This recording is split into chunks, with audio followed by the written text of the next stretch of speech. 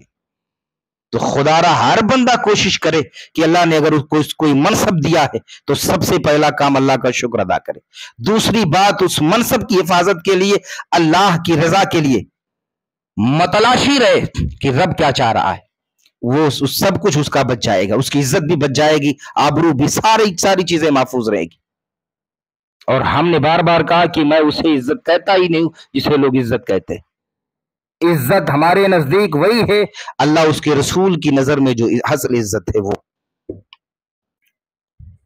لالچ اسی میں ہے، ہرس اسی میں ہے، تنگ دستی کی وجہ سے فقراء کا مذاق اڑانا، کسی غریب کا مذاق اڑانا، تقدیر پر ناراض ہونا، گناہوں پر خوش ہونا، گناہ پر اصرار کرنا، نیکی کرنے پر تعریف کا طلبگار ہونا کہ میں نے یہ کام کر دیا ہے اب لوگ واہ واہی کریں، تو واہ واہی مل جائے گی، اس کے علاوہ اللہ تعالیٰ آخرت میں کوئی حصہ نہیں دے گا۔ حیض والی عورت سے صحبت کرنا بھی اسی میں کبیرہ گناہ میں سے، جان بوجھ کر نماز چھوڑنا، صف کو سیدھا نہ کرنا، یہاں تک فرمایا گیا کہ صفیں سیدھی جو نہیں کرتے اللہ ان کے دل کو ٹیڑھا کر دیتا ہے۔ اس لیے جب بھی نماز کے لیے کھڑا ہوں تو یہ سوچیں کہ آپ قبلہ کی طرف ہیں، کہ رب کی جانب متوجہ ہونا ہے نا۔ اب ہم آپ سے گفتگو کر رہے ہیں، آپ ادھر دیکھیں گے تو کتنی بری بات لگے گی، اللہ کے حضور کھڑے ہیں اور صف اس طرح ہے، جبکہ اللہ کے لیے کوئی جہد نہیں ہے، کوئی سمت نہیں ہے، لیکن جو بتایا رب نے کہ اس طرح کعبے کی طرف منہ کرنا ہے، تو کعبہ وہ رب کی تجلی کا مرکز ہے، رب کی تجلی ہے، تو ادھر آپ کو کرنا ہی ہے۔ کعبہ کوئی رب نہیں ہے لیکن رب کی تجلی کا مرکز ہے، اس لیے ادھر ہمیں منہ کرنا ہے۔ نماز میں امام سے سبقت کرنا، یعنی امام سے پہلے رکوع میں چلا جانا، امام سے پہلے رکوع سے اٹھ جانا بڑی وعید ہے۔ اللہ کے رسول نے فرمایا کہ لوگ گدھا بنا دیے جائے، کیا یہ پسند کرتے ہیں؟ اس لیے کبھی بھی امام سے پہلے رکوع میں نہ جانا۔ اصحاب پیغمبر کہتے کہ ہم اس وقت تک کھڑے رہتے کہ رسول کائنات صلی اللہ علیہ وسلم سجدے کے قریب پہنچ جاتے، پھر ہم نیچے ہونا شروع کرتے۔ ہمارے یہاں کیا ہے، ایک تو ہمارے یہاں سنیوں میں ایک چیز ہے کہ نماز کا جو طریقہ بتاتے ہیں یا جو سکھاتے ہیں وہ ایک الگ چیز ہے، جب مصلی امامت پر یہ کھڑا ہوتا ہے مولانا تو پھر چٹ پٹ برابر کھڑا بھی نہیں ہوتے ہیں، جلدی آ گئے۔ تو اس میں کون امام سے پہلے جا رہا ہے، کوئی امام کے بعد جا رہا ہے، کوئی پتہ نہیں۔ آرام سے کھڑے ہوں، ایک رکوع کے بعد کھڑے ہو جائیں، اس کے بعد تھوڑی دیر رکیں، رکنا ہے یار، اس کے بعد پھر سجدے میں جائیں، سجدے سے اٹھیں، پھر تھوڑی دیر رکیں، پھر اس کے بعد نیچے جائیں، تاکہ جو ضعیف لوگ ہیں وہ بھی ہمارے ساتھ ساتھ نماز پڑھ رہے ہوتے ہیں۔ ہر کسی کا انجن اتنا تیز کام نہیں کرتا نا، ہر کوئی بالکل قوت والا نہیں ہے۔ رسول کائنات نے کتنے اصحاب کو یہ بات کہی کہ تم نماز بہت ہلکی پڑھا کرو، تم نماز اس طرح پڑھا کرو، تم نماز اس طرح پڑھا کرو، اس لیے کہ اس میں بوڑھے بھی ہیں، جوان بھی ہیں، بیمار بھی ہیں، سارے لوگوں کو آپ دیکھ کر نماز پڑھیں۔ زکوٰۃ ادا نہ کرنا، رمضان کا کوئی روزہ چھوڑ دینا، قدرت کے باوجود حج نہ کرنا۔ بہت لوگ ہیں پیسہ دبائے بیٹھے ہیں لیکن حج پہ نہیں جا رہے ہیں۔ رسول کائنات نے فرمایا یا تو یہودی ہو کر مرے گا یا تو نصرانی ہو کر مرے گا، جو جس بندے پر حج فرض ہے اور حج نہیں کر رہا ہے۔ ریشمی لباس پہننا، مرد و عورت کا ایک دوسرے سے مشابہت اختیار کرنا، جانی